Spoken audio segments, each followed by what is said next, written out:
আমি যেহেতু শনি ও রবি বাড়িতে থাকি, তাই আমার এই দুদিন প্রচুর কাজ থাকে। আজ শনিবার। আজ আমি সকাল সকাল উঠে সব কাজ সেরে তাড়াতাড়ি স্নান করে নিয়েছি। আজ অনেক দিন পর একটু কেনাকাটা করতে বেরোবো। আজকে বেরোনোর প্রধান কারণ হলো, রিসেন্টলি আমার হাজব্যান্ডের বন্ধুর বিয়ে, তাই তাকে কিছু গিফট দিতে হবে, তো সেটা দেখতেই যাব। আজ ঠান্ডাটা কম, তাই ভাবলাম যে একটু শাড়ি পরি, কারণ শাড়ি পরতে আমার ভীষণ ভালো লাগে।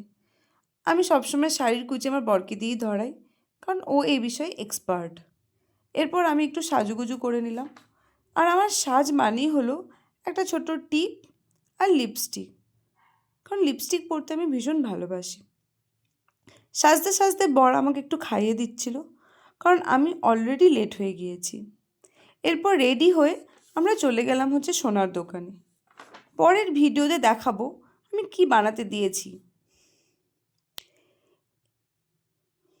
এরপর আমরা বেরিয়ে পড়লাম কিছু ঘরের প্রয়োজনীয় জিনিস কিনতে।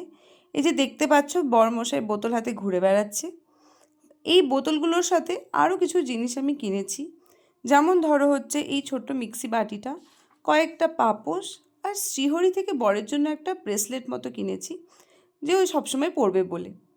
বাড়ি ফেরার পথে দেখলাম যে বাজার কলকাতায় 50% সেল চলছে, তাই চট করে ঢুকে পড়লাম। কিন্তু পুরো সব ঘুরে ফেললাম, কিন্তু 50% অফের কিছু পছন্দই হলো না। তাই খালি হাতে মুখ বেজার করে আমি এবং আমার হাজবেন্ড বাড়ি চলে এলাম।